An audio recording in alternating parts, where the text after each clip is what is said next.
kids. Really? We did eventually, but it was tough. Oh, because for that reason. Yeah. I think that was the only time they stopped in our Yeah. Anyway, I was thinking that, in a way, that's kind of how it was when Jesus was born.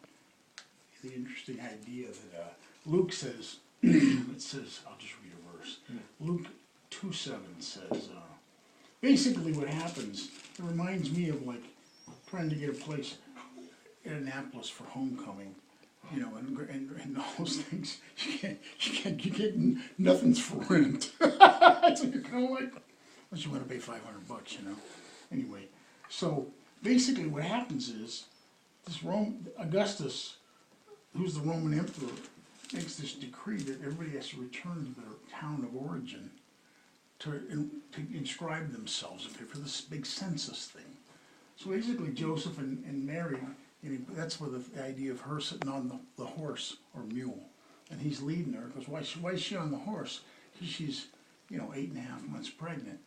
So they get to this town, and he gets signed up, and then she has the baby, but there's no vacancy, so basically they're in this stable. That's so Jesus is born in a stable, that's the idea. What Luke says in this translation, he says, it says, I'll give you a little background.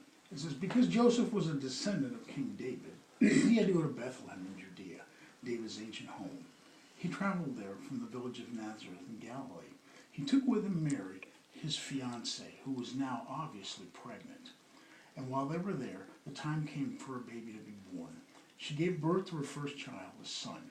She wrapped him snugly in strips of cloth and laid him in a manger, because there was no lodging available to them.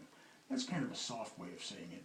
So that other translations say there was no room, and no room at the inn.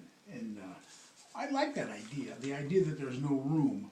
But the interesting thing to me was, one of the thought I want to leave you with, and one of the two thoughts is, like the idea of making room for Jesus.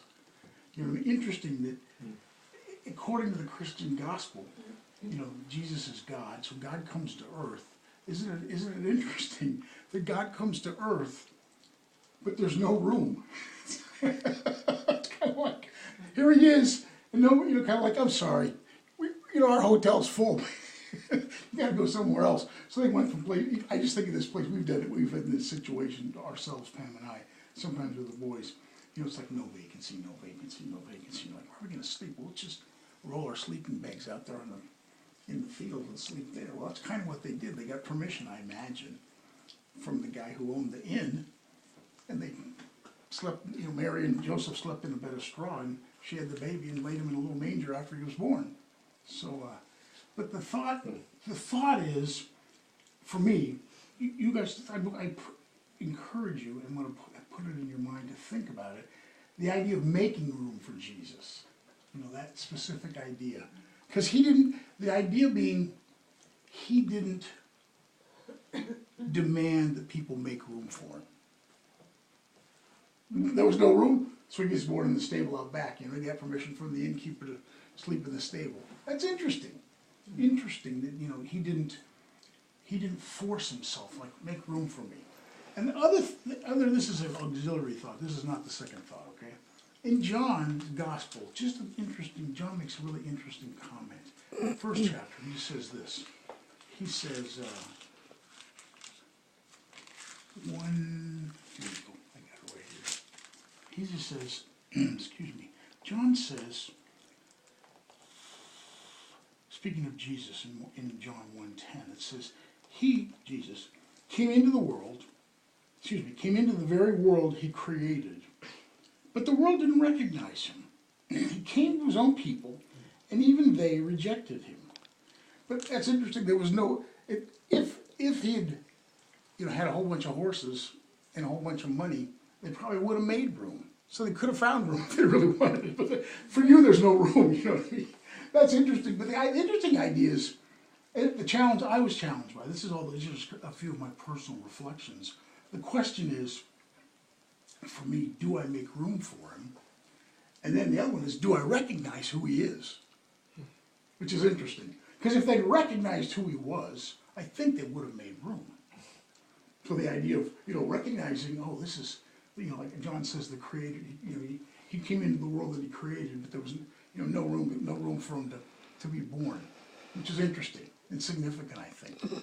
The other idea, and I think as we think, I always think in terms of the new year, that I want to figure out personally how to make sure I'm making room for Jesus. Make room. I mean, I'm not sure, I'm not gonna, you can narrow that down for yourself what that looks like. But the idea in my mind is that if I want to get to know him and recognize him better, I need to make room for him. Only the people that make room for him, and he's happy to not, he won't push his way in. And related to the same idea, it always hits me. It's not so Christmassy, but it's related to Jesus, is this idea from, it's in Matthew and it's in Mark. I don't think it's in Luke. But this was, again, I got this is my personal one, okay? This is what I'm trying to apply to myself. In Matthew 16, all you guys have heard this, and most of you have read it, it says, 16:13, okay? It says, when Jesus came to the region of Caesarea Philippi, he asked his disciples, this relates to recognizing him, okay? Who do people say that the Son of Man is? That's a good question. He asked his disciples, he's sitting down, having lunch, hey you guys, what's the rumor out there about who people say I am? Well, they replied, some say John the Baptist, some say Elijah, and others say Jeremiah or one of the other prophets. Okay. And he says, then he asked them, okay, but who do you say I am? Simon Peter answered, you are the Messiah, the Son of the living God. Jesus replied, you are blessed, Simon, son of John, because my Father in heaven has revealed this to you. You did not learn this from any human being. Now I say to you that you are Peter, which means rock, and upon this rock I will build my church, and all the powers of hell will not conquer it. And I will give you the keys of the kingdom of heaven. Whatever you forbid on earth will be forgiven in heaven.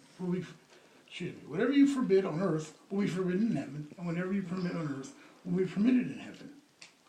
Then he sternly warned his disciples not to tell anyone that he was the Messiah. And if you close your Bible there, you think, wow, Peter really had it figured out. And in some sense, he did. Okay? He really had it figured out. Let me throw this at you, though, okay? I've been thinking about for me. I think he had some things figured out, and Jesus said, blessed are you, Peter, because flesh and blood didn't reveal that. God revealed that to you. So Peter was right on that. We all think, oh yeah, Peter, he was so together, he had it figured out, everybody else was confused. But it's interesting, and it's valuable to read the very next paragraph. I think it's applicable. It says, from then on, Jesus began to tell his disciples plainly that it was necessary for him to go to Jerusalem and that he would suffer many terrible things at the hands of the elders, the leading priests, and the teachers of religious law. He would be killed, but on the third day he would be raised from the dead. But Peter took him aside and began to reprimand him for saying such things. Heaven forbid, Lord, he said, this will never happen to you. Jesus turned to Peter and said, get away from me, Satan.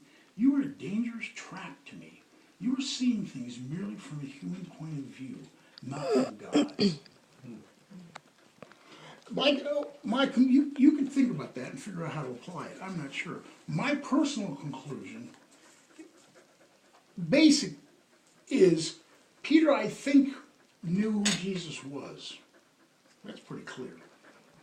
But he had no idea of what God's plan was and how it was going to play out and what it was going to look like. He was lost. He didn't have a clue. So much so that Jesus says, this is what's going to happen. I'm going to die. He says, no, not in your dreams, man. That's going to screw up what I think needs to happen. Interesting, though. So he knew who he was, but he didn't have a clue about God's will and plan. And so I think that's why we need to make room for Jesus, to figure out, to get time with him day by day to understand what his will is. Because it's easy to be like Peter, I think. We think we know how this is going to play out and how I want it to play out. So that's it. I got the the plan, then I can charge ahead. But it's a challenge to think through day to day what his real will is. We think we know it, and we do have an idea, but I think it's just challenging. That he really knew who Jesus was, but he really was confused about how that thing should look and play out. So I think at Christmas, it's good to think about Jesus, and then the practical thing is, okay, I need to ask him, what do you want me to do, and what should that look like? And I need to make that a habit of my life. Kind of like, what's it going to look like? Because I think classic example, is my friend Dave. He's really good. You guys met him. Some of you met him. He was here at Normar's house the other night.